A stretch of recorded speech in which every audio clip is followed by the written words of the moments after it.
Hello, and I think hopefully I'm back. I had a bit of a problem with my computer for a while, and I wasn't too motivated to fix it. It was sluggish and it wasn't recording properly. And then I got kind of lazy and stopped making videos. I do have some videos that I would like to continue to make. It's in my series on my security camera project that I have going to capture the movement of the sun, moon, and stars. So now that we're on the verge of entering into lockdown 2.0, I'm recording this on Christmas Eve, and our province is going in lockdown on the 26th for about a month, and it happens to be that I had already taken some vacation time in early January. So I really will have nowhere to go and nothing to do. So I'll probably be making a few videos and trying to catch up on those. I thought I was just going to make a quick video today. I got a little bit bored this afternoon and I thought I was going to make some kind of charging station stand thing for my Apple Watch. And I had an Apple Watch now for a little while, and I'm just using the cable that came with it. If I look online for a selection of charging stations or charging docks, you can see that the range of prices is quite a bit.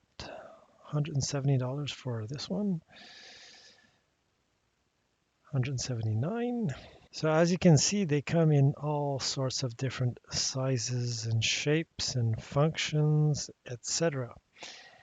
And I thought I was just going to make something fairly quick and simple, sort of like this, but not at an angle. I'm not really looking to look at it while it's charging.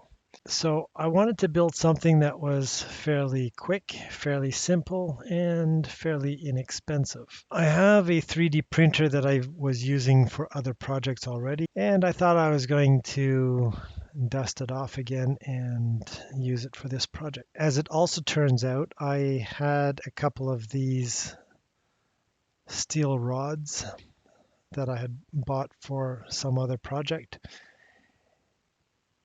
and you don't even need an entire length of this. So in terms of cost, you can think of that as under $5 maybe. This is the one that I got, 1/8 inch diameter by 3 feet long. And if you want that in metric, here's what it is. So the first thing I wanted to do was to put this in some sort of cradle and raise it off the ground. So I just wanted something that was fairly quick and functional, and I just had a couple of hours to work on it today. So the first thing that I did was to make a cradle that holds this thing in place. And so here is the part that I made. And these are the holes where the rods are going to be pushed into. This is a cutout for the cable, and you'll see shortly that I didn't quite make this round enough. I might redesign this so that it's wider at the bottom to give the cable a little bit more room, but this is the correct width. So if I can just make this straight down and make it nice and a little bit rounded like this at the bottom to make it look nice, that should be what I need to do. So the idea is that you would slide the little cup thing here inside this part like this here. So that would be kind of the orientation that you would see here. So imagine taking this part and just sliding it right in here, and the cable would kind of come out this here side here. So depending on your needs, you would take that rod that I showed you earlier. You would cut two pieces of equal length so that it would attach to the elbow, which is this part right over here. So this part here would fit in here, and the wire would kind of come through this here and then kind of come down, and you'll see how I finished it. And then you would cut 2 more pieces to the length desired to fit in the base here like this. And then finally, these two would be connected with 2 more pieces of that wire. You would have 3 pairs of that wire, each pair of equal length. And on the bottom, I added little protrusions so that it creates a stable base. And finally, here it is assembled. So most of the time was spent watching the printer slowly build these pieces up. I cut 2 very short pieces to join these two.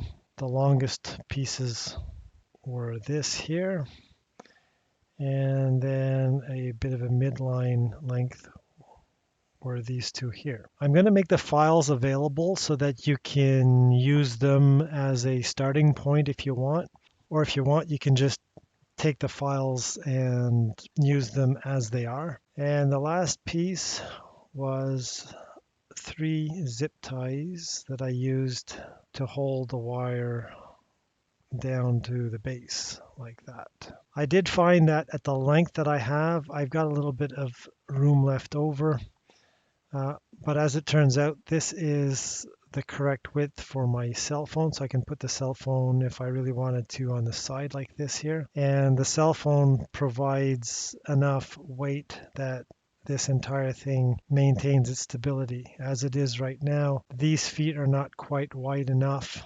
It tends to rock a little bit side to side like this here if I'm putting the watch on or taking it off. So that was a short little project that I wanted to do today. So I made this stand. It was fairly inexpensive, fairly quick, and it looks reasonably okay, I suppose. I've got a little bit of time off in early January when we happen to be in lockdown. Hopefully I'll be able to finish off the series of videos that I started on my sun, moon, and star tracker project that I had going. And I've got a few other ideas that I'm looking to do as well, but I'll keep that for another day. That's it for now. Thanks for watching, and you know what to do. Bells, buttons, clicky things down below, etc. So hopefully I'll see you again in another video soon enough. So bye for now.